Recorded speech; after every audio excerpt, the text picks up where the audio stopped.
Hello everyone, পরিবারের অবহেলিত ছেলে বাংলাদেশের টপ বিজনেসম্যান। এই গল্পের সিজন 3 নিয়ে চলে আসলাম। চলুন কথা না বলে গল্প শুরু করা যাক। অন্যদিকে রাজীব চৌধুরীর একটা ফুটফুটে মেয়ে হয়েছে। তাদের পরিবারে যে রিমন নেই বা রিমন নামে একটা ছেলে তাদের ছিল, ভাই ছিল, এটা তারা হয়তো ভুলেই গেছে। আরিফ চৌধুরীর পরিবার এখন রাজীবের মেয়েকে নিয়ে অনেক হাসি আনন্দে দিন কাটিয়ে দিচ্ছে। কিছুদিন যাবৎ তুলির বোন রিমি অনেক অসুস্থ, রুম থেকে বের হতে পারে না, কোথাও যায়ও না, এমনকি কলেজেও যেতে পারে না। রিমিকে নিয়ে তুলি অনেক টেনশনে আছে। রিমির নাকি সবসময় মাথার বাম সাইডে অনেক ব্যথা করে। ভাবছে রিমিকে নিয়ে এবার ডক্টরের কাছে যেতে হবে, না হলে পরবর্তীতে সমস্যা হয়ে যেতে পারে। এদিকে রিমন আর জান্নাতের মধ্যে একটা ভালো সম্পর্ক তৈরি হয়ে গেছে। আসলে রিমন যেদিন জান্নাতকে বকাটে ছেলেদের হাত থেকে বাঁচিয়েছিল, সেদিন থেকেই জান্নাত রিমনের ওপর কেমন জানি দুর্বল হয়ে গেছে। কিন্তু জান্নাত এখনো এটা রিমনকে বুঝতে দেয়নি। রিমনও মনে মনে ভাবছে হয়তো জান্নাত রিমনের সাথে এবার ভালো করে কথা বলবে। এটার কারণও কিছুটা হলেও রিমন বুঝতে পারছে। জান্নাত আর রিমন গাড়ি নিয়ে বের হয় ভার্সিটির উদ্দেশ্যে। যেতে যেতে জান্নাত রিমনকে বলে, রিমন, তুমি আজকে তাসফিয়াকে তাড়াতাড়ি বাসায় পাঠিয়ে দেবে, আমি একটা ক্লাস করে চলে আসব। রিমন জান্নাতের কথা শুনে অবাক হয়ে জান্নাতের দিকে তাকিয়ে আছে আর মনে মনে ভাবছে, হঠাৎ আপনি থেকে তুমি হয়ে গেলাম কখন? জান্নাত বলে, কি হলো, তুমি এমন করে হা করে তাকিয়ে আছো কেন? কি দেখছো আমার দিকে? আমার কথা কি বুঝতে পারোনি তুমি? না না, বুঝতে পেরেছি, কিন্তু একটা ক্লাস করে চলে আসবেন কেন? সেটা পরে বুঝতে পারবে। আমি যেটা বললাম এখন আপাতত এটা মাথায় রেখো। আচ্ছা ঠিক আছে। কথা বলতে বলতে তার ভার্সিটি পৌঁছে যায়। জান্নাত তার ক্লাসের দিকে চলে যায়। এরপর যাওয়ার সময় রিমনকে বলে সাবধানে থাকতে, কারণ যে বকাটা ছেলেদের মারছিল রিমন, তারা যদি এসে আবার ঝামেলা করে তার জন্য। জান্নাত চলে যাওয়ার পর রিমন গাড়ির সাথে হেলান দিয়ে দাঁড়িয়ে ভাবে, হঠাৎ করে কি হলো মেয়েটার? এমন কথাবার্তা, কেয়ারিং, আবার তুমি করেও বলছে। এমন ভাবে চেঞ্জ হয়ে যাওয়ার কারণ কি? এগুলো ভাবছে হঠাৎ ভাইয়া বলে কেউ ডাক দিল। তাকিয়ে দেখে তাসফিয়া এসেছে। আরে তাসফিয়া যে, কেমন আছো তুমি? এই তো ভাইয়া ভালো, তুমি কেমন আছো? এই তো ভালো আছি, তোমার আম্মু কেমন আছে? ভালো আছে ভাইয়া, এই নাও তোমার পেয়ারা। এরপর রিমন পেয়ারা নিয়ে গাড়ির মধ্যে রেখে দিল। তাসফিয়াকে 1000 টাকা দিয়ে বলল, বোন, আজকে তোমার সাথে গল্প করতে পারবো না, তোমার আপু আজকে কোথায় যেন যাবে, তাই যেতে হবে তাড়াতাড়ি।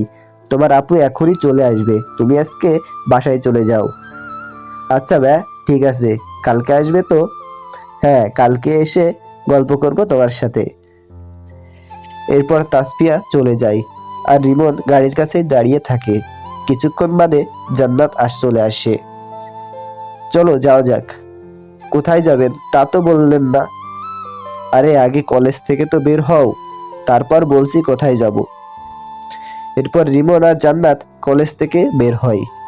জান্নাত বলে, এদিক দিয়ে যাবে, আর একটু দূরে একটা পার্ক আছে, ওখানে গাড়িটা থামাবে। পার্কের মধ্যে একটা রেস্টুরেন্টও আছে। কিন্তু হঠাৎ করে পার্কে যাবেন, কেউ আসছে নাকি? কে আসবে? হয়তো আপনার শখের পুরুষ। মজা করে বলল। শখের পুরুষ মানে? আমার কোনো শখের পুরুষ নাই, এমনি ভালো লাগছে তাই যাব। ও আচ্ছা। কথা বলতে বলতে তারা চলে আসে সেই পার্কে। জান্নাত গাড়ি থেকে বের হয়ে যেতে যাবে, তখন দেখে রিমন গাড়ির মধ্যে বসে আছে, বের হয় না। কি হলো, তুমি বসে আছো কেন? আসো। আমি কোথায় যাব? কেন, আমার সাথে ভেতরে যাবে? কিন্তু আমি গিয়ে কি করব? আপনি এসেছেন আপনার কাজে, আমি গিয়ে কি করব? আমার কোনো কাজ নাই, এখানে এসেছি ঘুরতে। নেমে এসো গাড়ি থেকে। রিমন গাড়ি থেকে নেমে আসে। এরপর জান্নাত হুট করে রিমনের হাত ধরে টানতে টানতে ভেতরে নিয়ে যায়। রিমন তো অবাক, এখন আবার হাতও ধরলো। রিমন হাতের দিকে তাকিয়ে আছে। আর ভাবছে কি হচ্ছে তার সাথে। এরপর জান্নাত রিমনকে নিয়ে একটা বেঞ্চে গিয়ে বসে। রিমন বলে, আজকে হঠাৎ এখানে কেন এলেন? আমার যেদিন মন খুব ভালো থাকে, আমি কোনো কিছু নিয়ে আনন্দে থাকি, তখন এখানে আসি। তা আপনার আনন্দের কারণটা কি জানতে পারি? না, মোটেও না, আমি এটা কাউকে বলি না। তাহলে আমার আনন্দ যদি নষ্ট হয়ে যায়, তাই কাউকে বলি না। রিমন জান্নাতের কথা শুনে হা করে তাকিয়ে থাকে। এরপর তারা ওখানে বসে অনেকক্ষণ গল্প করে, রেস্টুরেন্টে গিয়ে খাওয়া দাওয়া করে বাড়িতে চলে আসে। রাতের বেলা খাওয়ার জন্য সবাই ডাইনিং টেবিলে বসে আছে। তখন আসাদ চৌধুরীকে রিমন বলছে, আঙ্কেল, আমি একটা বিজনেস করতে চাচ্ছি, ছোটখাটো। নিজের পায়ে দাঁড়াতে হবে আমাকে। কিন্তু তুমি টাকা পাবে কোথায়? আপনি আমাকে যে 30,000 টাকা বেতন দিচ্ছেন প্রতি মাসে, ওইগুলো পুরোটাই আমি জমিয়েছি। আজ 2 বছরে প্রায় 8 লাখ টাকা জমিয়েছি। ভালো তো, তা কি বিজনেস করবে তুমি? আঙ্কেল, আমি যেহেতু সফটওয়্যারের ওপর মাস্টার্স কমপ্লিট করছি, তাই একটা কোম্পানি ওপেন করতে চাচ্ছি। তাহলে তো ভালোই। আচ্ছা, আমি তোমাকে হেল্প করব, তোমার যা যা প্রয়োজন হবে আমি হেল্প করব, সমস্যা নাই। কিন্তু তুমি যাই করো না কেন, আমার বাসা থেকে কোথাও যেতে পারবে না। আচ্ছা ঠিক আছে আঙ্কেল। এভাবে কয়েকদিন যাওয়ার পর অনেক পরিশ্রমের ফলে রিমন নিজের কোম্পানি দাঁড় করায়। সে কোম্পানির এমডি। এদিকে আসাদ চৌধুরী আর জান্নাত রিমনকে সব দিক দিয়ে সাপোর্ট দিতে থাকে। রিমন এখন একটা বড় কোম্পানির মালিক। আস্তে আস্তে নিজের কোম্পানিকে অনেক বড় করে তোলে। রাতের বেলা আসাদ চৌধুরী রিমনকে বলে, দেখছো, নিজে সৎ থাকলে, সৎভাবে চললে আল্লাহ কাউকে নিরাশ করেন না। আজকে তুমি একটা বড় কোম্পানির মালিক। কি বলেন আঙ্কেল? সব তো আপনার আর জান্নাতের কারণেই হয়েছে। আপনারা না থাকলে আবার কি হতো নিজেও জানি না। তুমি যা করছো নিজের টাকা আর নিজের চেষ্টাই করছো। আমি শুধু বাবা হয়ে পাশে থেকেছি।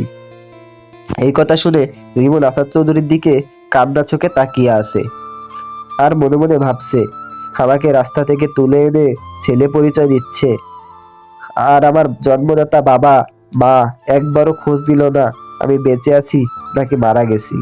রিমনের কান্না দেখে আসাদ চৌধুরী রিমনকে জড়িয়ে ধরে বলে, পাগল, এখন তোমার সুখের সময়, এখন কান্না করলে কি হবে? আরো অনেক দূর এগোতে হবে তোমাকে। এদিকে রিমনের কান্না দেখে জান্নাতের চোখেও পানি। রিমন সেটা খেয়াল করছে। আসাদ চৌধুরী রিমনকে সান্ত্বনা দিয়ে খাওয়া দাওয়া শেষ করে সবাই রুমে চলে যায়। এদিকে জান্নাত রুমে গিয়ে রিমনকে নিয়ে ভাবতে থাকে। আসলে জান্নাত রিমনকে ভালোবেসে ফেলছে, কিন্তু সেটা রিমনকে বলতে পারছে না। জান্নাত যদি তার বাবাকে বলে, তাহলে তার বাবা একবারের জন্যও না বলবে না। সে এটা জানে, কিন্তু জান্নাত রিমনকে বলতে চায় এটা। সে ভাবছে, রিমনকে বললে সে কি বলবে? রাজি হবে নাকি আমাদের বাসা থেকে চলে যাবে? এই ভয়টা পাচ্ছে জান্নাত। এদিকে রিমনও ভাবছে, তখন জান্নাতের চোখে পানি দেখে সে কেন কান্না করছিল। জান্নাত অনেক ভেবেচিন্তে সিদ্ধান্ত নেয় রিমনকে বলবে, তারপর যা হয় দেখা যাবে। সে রিমনকে নিয়ে সেই পার্কে যাবে, তখন বলবে রিমনকে। সকালে রিমন রেডি হয়ে নিচে আসে অফিসে যাওয়ার জন্য। দেখে জান্নাত বসে আছে ডাইনিং টেবিলে খাবার নিয়ে। রিমন এসে চেয়ার টেনে বসে। জান্নাত বলে, আজকে কি একটু তাড়াতাড়ি আসতে পারবে? কেন, কি হয়েছে? না মানে এক জায়গায় যেতাম তোমাকে নিয়ে। কিন্তু আমাকেই যেতে হবে? আমি না গেলে হবে না? তুমি না গেলে যদি হতো তাহলে তোমাকে বলতাম না। আচ্ছা কখন আসবো বলেন, আসার চেষ্টা করব। 4টায় আসলে হবে, কিন্তু চেষ্টা না, আসতেই হবে। আমি রেডি হয়ে অপেক্ষা করব। আচ্ছা ঠিক আছে, আসবো। এরপর রিমন অফিসে চলে যায়। রিমন যাওয়ার পর জান্নাত তো সেই খুশি, আবার ভয়ও পাচ্ছে কথাটা রিমনকে বলার পর কি হতে পারে তাই ভেবে। 4টার দিকে রিমন বাসায় এসে কলিং বেল চাপ দিতেই দরজা খুলে দেয় জান্নাত। রিমন তো অবাক, মনে মনে বলে, এ কি দরজার সামনে দাঁড়িয়েছিল নাকি আমার জন্য? কলিং বেল চাপতেই সাথে সাথে দরজা খুলে দিল। চলো দেরি করবো না, না হলে সন্ধ্যা হয়ে যাবে ফিরতে। রিমনকে ঢুকতে না দিয়েই যাওয়ার কথা বলছে। এত কি আর্জেন্ট কাজ কে জানে। কিছু সময় পর রিমন লক্ষ্য করে জান্নাত নীল শাড়ি, নীল চুড়ি পরছে আর এমনভাবে সেজেছে যেন কোনো বিয়ের প্রোগ্রামে যাচ্ছে। আপনি এত সেজেগুজে কোথায় যাবেন? আগে চলো, তারপর বলবো। আগে বলো তো আমাকে কেমন লাগছে? ভালো লাগছে, কিন্তু এইভাবে শাড়ি পরে তো আপনি আগে কোনোদিন বাসা থেকে বের হননি। আজকে হঠাৎ কি মনে করে? কারণ আজকে আমার একটা স্পেশাল দিন, এজন্য। মানে? এত মানে মানে না করে চলো তো তাড়াতাড়ি, দেরি হয়ে যাচ্ছে। কোন দিকে যাবেন, কোথায় যাবেন এটা না বললে আমি গাড়ি নিয়ে কোন দিকে যাব বলেন আন্দাজে? আগের দিন যে পার্কে গেছিলাম ওই পার্কে চলো। আচ্ছা, বুঝতে পারছি। আজকে নিশ্চয়ই আপনার বিএফের সাথে দেখা করতে যাবেন এজন্য। না, আমার কোনো বিএফ নাই। আমি এখন পর্যন্ত কারোর সাথে প্রেম করিনি, কিন্তু একজনকে খুব ভালোবাসি। কাকে? আছে, কিন্তু সে জানে না। আমিও জানি না সে আমাকে ভালোবাসে কিনা। ও, তাহলে কি একতরফা ভালোবাসা? হতেও পারে, আবার নাও হতে পারে। কথা বলতে বলতে তারা চলে আসে পার্কে। তারপর রিমন আর জান্নাত আগের দিনের সেই বেঞ্চটাতে গিয়ে বসে। রিমন একটু দূরে সরে বসে। জান্নাত বলে, তুমি এত দূরে কেন বসছো? কাছে আসো, কাছাকাছি বসো। না না, আমি ঠিক আছি। আপনি কত সময় থাকবেন এখানে? কেন, তুমি কি ব্যস্ত? না না, ব্যস্ত না, কিন্তু এভাবে একা একা বসে থেকে কি করবেন? কই একা, তুমি আছো তো। মানে? এরপর জান্নাত রিমনের দিকে এগিয়ে এসে বসে, গা ঘেঁষে। জান্নাতের কাজ দেখে রিমন একের পর এক অবাক হয়ে যাচ্ছে। কি কি কি কি- কি করছেন আপনি? এত কাছে আসছেন কেন? জান্নাত রিমনের হাত ধরে। রিমন চুপ, তার মুখ দিয়ে যেন কোনো কথাই বেরোচ্ছে না। জান্নাত বলে, আচ্ছা, আমাকে একটা কথা বলো তো। কি কথা? তুমি কি কাউকে ভালোবাসো? ভালোবাসা? সেটা আমার কপালেই নাই। যেখানে বাবা মায়ের ভালোবাসা পেলাম না, সেখানে অন্য কারো ভালোবাসা পাওয়া তো বিলাসিতা। আজকে তোমাকে এখানে একটা কথা বলার জন্য এখানে নিয়ে এসেছি। কি সেটা? রিমন কিছুটা হলেও আন্দাজ করতে পারছে জান্নাত কি বলবে। জানি না তুমি কি মনে করবে, কি ভাববে, কিন্তু এটা সত্যি। কিন্তু কথাটা কি সেটা তো বলবেন। কথাটা হলো, আমি তোমাকে ভালোবেসে ফেলেছি রিমন। সত্যি আমি তোমাকে অনেক ভালোবাসি। সঙ্গে সঙ্গে রিমন হাত ছাড়িয়ে উঠে দাঁড়ায়। এসব আপনি কি বলছেন? আপনি আমাকে ভালোবাসেন মানে? আপনার মাথা ঠিক আছে তো? আমার মাথা ঠিক আছে রিমন। আমি যা বলছি সব ভেবেই বলছি, আর সত্যিই বলছি। না না, এটা হয় না কখনো। আমি কই আর আপনি কই?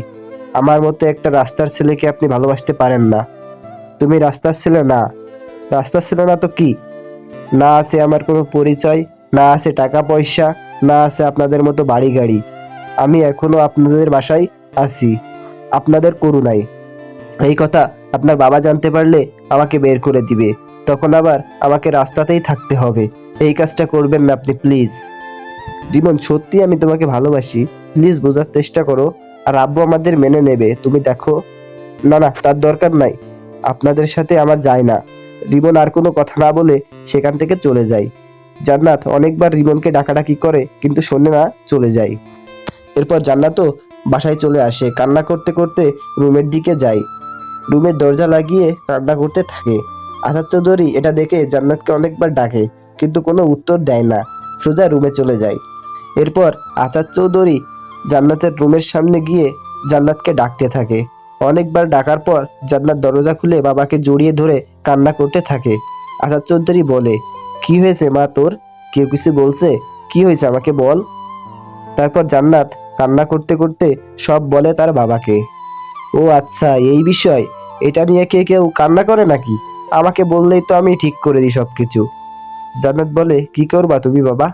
কি আর করব, রিমনের সাথে তোর বিয়ের ব্যবস্থা করব, তাহলেই তো সব সমাধান হয়ে যাবে। সত্যি বলছো তুমি? আরে হ্যাঁ পাগলি, আমি আগে থেকেই তোরে না জানিয়ে ডিসাইড করে রাখছি রিমনের সাথে তোর বিয়ে দেব। জান্নাত তো খুশিতে তার বাবাকে আরো শক্ত করে জড়িয়ে ধরে। এবার যা তো ফ্রেশ হয়ে নিচে আয়। চোখ ফুলিয়ে ফেলছে কান্না করে।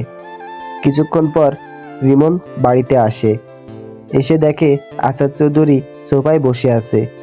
রিমন উপরে যেতে যাবে, তখন আসাদ চৌধুরী রিমনকে ডাক দেয়। রিমন কাছে এসে বলে, কিছু বলবেন আঙ্কেল? হ্যাঁ, বসো এখানে। তুমি নাকি জান্নাতকে বকেছো, আজকে বাসায় এসে কান্না করছে ও। কই আঙ্কেল, আমি তো ওকে কিছু বলিনি। ও আরো উল্টাপাল্টা আমাকে বলছে ও নাকি আমাকে ভালোবাসে, তাই আমি না করছি। হ্যাঁ, এটা জানি আমি। শোনো, আজ পর্যন্ত আমি ওর চোখ দিয়ে এক ফোঁটা পানি পড়তে দিইনি, কিন্তু তুমি ওর চোখ দিয়ে পানি বের করছো। এর জন্য তোমাকে আমি কি করতে পারি তাই বলো। কিন্তু আঙ্কেল, এখানে আমার দোষ কোথায়? অবশ্যই তোমার দোষ এখানে, আর এর জন্য তোমাকে শাস্তিও পেতে হবে।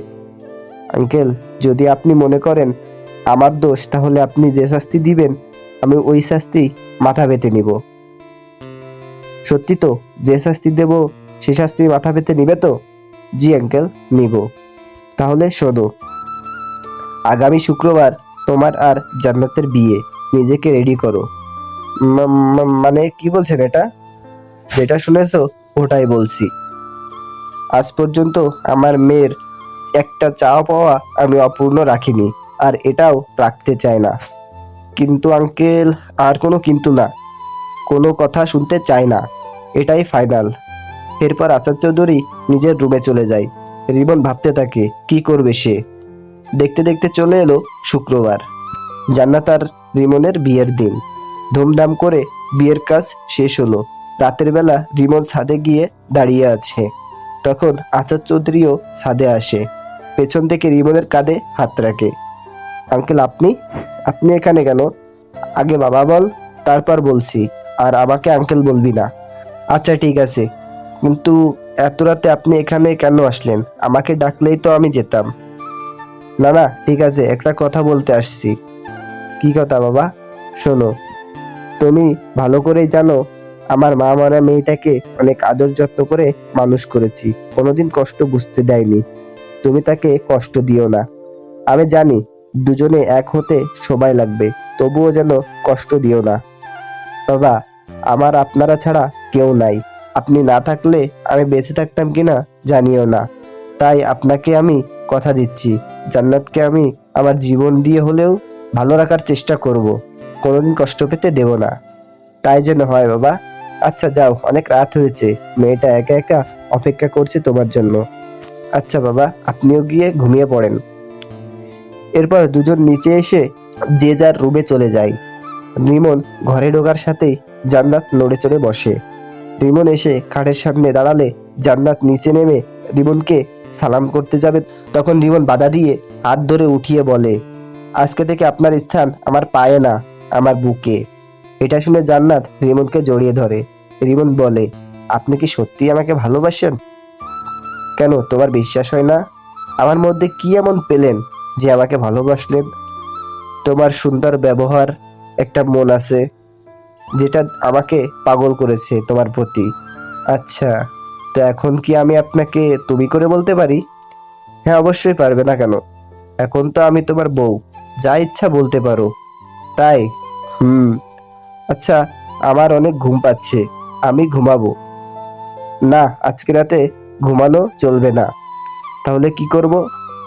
কি করবে মানে? কি করবে মানে? বাসর রাতে কি করে জানো না? না না, আমি জানি না কি করে। আগে তো কখনো বাসর রাতে কারোর সাথে কাটাইনি। ছাগল একটা, এখন কি তোমাকে আমাকে শিখে দিতে হবে? তা একটু দিলে ভালো হয় আমার জন্য। এবার জান্নাত রিমনকে ধাক্কা দিয়ে খাটে ফেলে দেয়। এরপর রিমনের উপর গিয়ে বসে। আরে কি করছো, মেরে ফেলবে নাকি? না না, তোমাকে শেখাচ্ছি। মানে? মানে দাঁড়াও। এই বলে জান্নাত আস্তে আস্তে রিমনের মুখের কাছে মুখ নিয়ে বলে, কি বাবু, আমাকে রিজেক্ট করছিলে না? এখন বুঝো রিজেক্ট করার ফল কি? কি করবে তুমি? সাথে সাথে জান্নাত রিমনের ঠোঁটের সাথে নিজের ঠোঁট লাগিয়ে দেয়। তারপর আস্তে আস্তে, না আর বলবো না, আপনারাই বুঝে নিন কি হতে পারে। সব কি আমি বলে দিলে হয় নাকি? তারপর অনেক সুখে শান্তিতে তার দিন কাটাতে থাকে। এখন রিমনের নিজের কোম্পানির সাথে নিজের বাড়িও হয়েছে। রিমন আর জান্নাত এখন তাদের নিজ বাড়িতে থাকে। রিমন কেমন ছিল আর কেমন হয়ে গেছে, সবই হয়েছে জান্নাতের বাবার জন্য। সে পাশে না থাকলে আজ রিমন এত বড় হতে পারতো না। তাকে রাস্তায় পড়ে থাকতে হতো, নয়তো না খেয়ে মরতে হতো। ওদিকে রিমি অনেক অসুস্থ। রিমির মাথায় ব্রেন ক্যান্সার ধরা পড়ছে। তো এভরিওয়ান, নেক্সট পার্টের জন্য চ্যানেলটি সাবস্ক্রাইব করে রাখুন।